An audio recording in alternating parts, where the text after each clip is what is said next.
The time to make history starts right now. 42 for the first. One more win. It's off Polamalu. One game, One chance. all season we fought And we're ready for any situation. And the Cardinals come back to within one. There are no compromises. There are no excuses. And interceptions in 4 straight games. There's only right now. A little fake with his shoulders, and he's picked off Polamalu another. A champion will be crowned. Larry Fitzgerald takes him to the end zone. 62 yards. This is my time. This is my time. Pittsburgh might be bound for Super Bowl 43 thanks to number 43. To own the moment.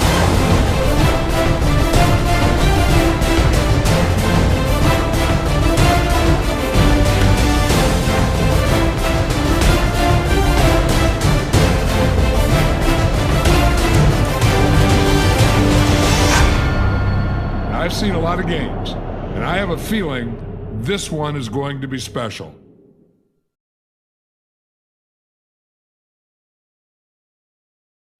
Welcome back, everybody. This is Primetime Action Sports. The NFL is at its peak performance right now. We had a great set of games week 3. We're heading on to week 4, Slater. There's been a lot of stuff going on. Is there anything that you have seen in week 3 that's caught your eye? Let's just start off with Justin Tucker's 66-yard field goal to break the NFL record for the longest field goal ever. I know. Shouting out special teams for once. It was pretty cool to see, to be honest. And it hit the crossbar and then Doink. went in. Yeah, I mean, typical Detroit heartbreak, but Yeah, I know. On its way. It bounces off the crossbar, and it's good. Oh my goodness. other than that, I mean, the Rams, Cooper Kupp, Matthew Stafford. Cooper Kupp's on another level right now. The Rams made a big statement beating the Bucks, the defending Super Bowl champs, 2-0. But other than that, I mean, it's just I'm enjoying football and enjoying life. Your fantasy team's looking good too. Mine's a little hard shootout right with Nick. See how Jalen Hurts does on Monday night. I want to shout the Chargers because they overcame a huge powerhouse in the Chiefs. So the Chiefs, you kind of never counted them out, even though we were up 14-0 and 14-3. You never can count the Chiefs, and you kind of show, even with the mistakes that the Chiefs had, they were always kind of there. I felt like the Chargers should have won by a little more. However, they got the job done. A win's a win. They had to go for it on 4th down. Of course, they missed it in Chargers fashion. One of the point after tries for no reason. Put us in kind of a hole. But they got it done. They went for it on 4th, like I said, and they came out victorious. One of our first wins against the Chiefs since Phil Rivers was in town with that Mike Williams 3-touchdown game. But I just got to shout them out. It's looking good for us. And what do you think about the fights that happened this Saturday? Oh, great fights. Brian T. City and Alexander Volkanovski slugged it out 5 rounds. Valentina Shevchenko remains one of the most dominant fighters in the entire UFC roster and in UFC history. And then the return of Nick Diaz and Robbie Lawler. Robbie Lawler looked like he came in shape, like your friend Michael Coe said. He said he was prepared for 170. There was a weight change from 170 pounds to 185 pounds. I think 3 or 4 days prior to the fight happening. So Wow. Robbie Lawler was cutting weight. He was getting down to that 170 frame, but Diaz, he asked for it at 185. Lawler, like he is like a gangster. If you don't know who Robbie Lawler is, he's one of the most entertaining fighters in UFC history. Put on one of the best fights against Rory McDonald at UFC 189, and I believe 2015. It was the co-main event to the McGregor-Mendez McGregor-Mendez main event. Yeah, a big throwback. But if you haven't seen that, watch it back. And he got the job done, put it on Diaz. Diaz, he's been inactive for a really long time. His last time he fought was against Anderson Silva when Anderson Silva was coming back from his leg break from Chris Weidman. And it was fun. It was fun to see the OGs in there. I'm sure that everyone in the crowd loved it. David, my friend, he was there at the fights, I'm sure. Cool. Yeah, he had a great time. I assume there's a lot of fighters he met. But UFC's back with fans. It brings back a lot of good things about sports, and it's exciting to see it kind of get back to normal in a way. You mentioned the fans being back. I know the Monday Night Football tilt against Dallas, and I'm going back to the NFL. The Dallas versus Eagles is one of the first times full capacity of the Jerry's World, in years. And I'm sure the Cowboys fans are going to love it. Everyone's going to love it. So this is the Cowboys' first game in Dallas this year. So we'll see how the home crowd comes out. But you knocked it on the head with just the crowd. The crowd's such a huge factor in every situation, in all sports. That's why we're there. That's why we love the games. We help root for our teams when they're at home, and help the opposing teams lose. So, is there anything else you want to touch on before we move on to week 4 already? Since we skipped a week, I just like to say my bold prediction: Aaron Jones with the game for the Green Bay Packers. I did say that. Yeah, on was it Monday night? Monday night. What did he do? Against He won the the game Lions. for him. He lost me a game in fantasy because I played him, but I called it. When your bold prediction, I guess. All right, so week 4. Oh, I guess we did skip week 3 of the NFL. I just want to say that the Dallas and Chargers game was really good, and Greg Delaney won it for him. Still got it in there. So speaking of kickers, week 4, Slater, we're kicking off this Thursday night with a great matchup, the Battle of the Felines. Slater. Jacksonville in Cincinnati.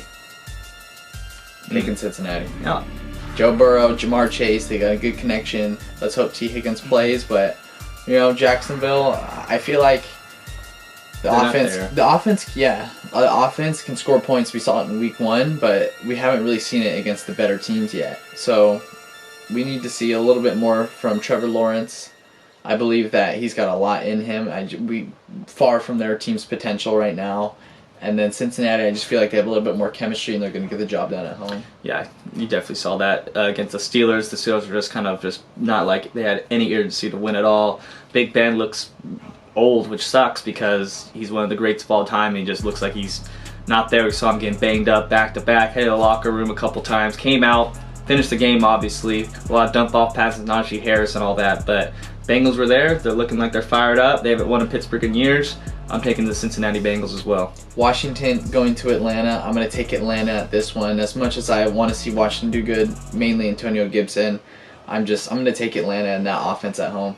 I'm going to take Washington football team for that one. I'll take football team and you take the Falcons. Mm-hmm. I'll take that. Houston going into Buffalo. You got to go with Buffalo all day. After Josh Allen's performance last week, 5 total touchdowns, 385 yards.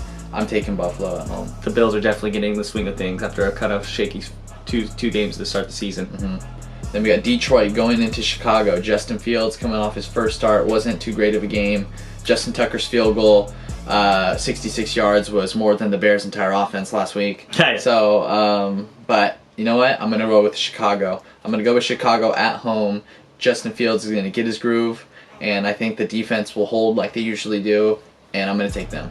Fields, Dalton's waiting in the wings. He wants to come back, and if Fields doesn't run away with this job, Dalton's coming right back to get his job back. But I'm going to take the Lions. They got to win a game. Carolina going to Dallas. Ooh. As much as I want, I like Carolina. I do. Aren't they 2-0? 3-0. 3-0. Carolina's 3-0. But as this is going to be a little bit biased, I got Amari Cooper on my fantasy team, so I need him to do great. So I'm just going to put it out there. Dallas Cowboys at home.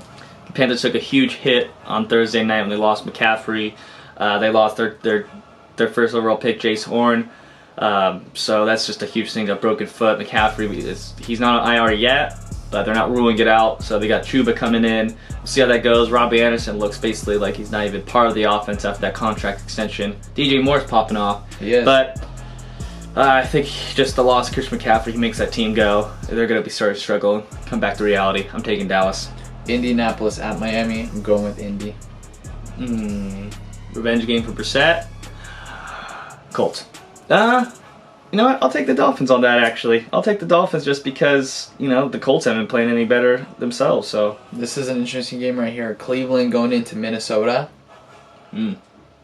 I love Cleveland. You know me, I love some Cleveland, some Baker Mayfield, some return of Odell Beckham Jr. He came back. He had some pretty nice catches. Him and Baker kind of linked up on a few good passes. Yeah. But I'm going to take Minnesota. Wow. I think they'll take this one at home. I think Kirk Cousins and that offense, they get into a slow start sometimes a lot with the passing game especially. And then Kirk Cousins has those games like he did with Justin Jefferson last week, 100-some yards, a touchdown. I think Minnesota will take this one at home. No Dalvin Cook, we don't know yet. We're unsure. Doesn't matter. Yeah, that's very true. I'll take the Browns. Give me the Browns run game all day. And then we got the Giants going to New Orleans. For the Giants' first 3 games. It's the NFL, anything can happen, and the Giants are obviously talented, they got good players, but I'm going to go with New Orleans. I'm going to take New Orleans too. I think Jameis Winston's fluke game, when he had no coaches or anything like that, it just goes to show you need coaching to win some games, not just all on the players. He bounced back in a big way against New England in Foxborough, so I'm going to take the Saints as well. Tennessee going to the New York Jets, Stadium MetLife. Where is it? Is it in Where's their stadium at? Jets, Yeah. New Jersey. Okay, well, I'm going with Tennessee. Okay, yeah, I just think that the Jets can't get anything going. Tennessee's been off to a little bit of a slow start, but I think Derrick Henry is going to be able to pound the rock. And the Jets' offense, it's been a little bit sketchy. It's been terrible.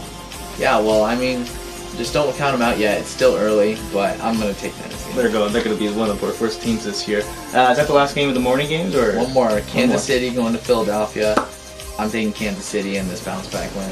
Exactly. Yeah, I know that the Eagles are kind of making their efforts in the NFC East, but the Chiefs aren't going to drop 2 games in a row and be right now they're last place in their division. So I don't see that really lasting for that long. And that was it for the morning game. All right.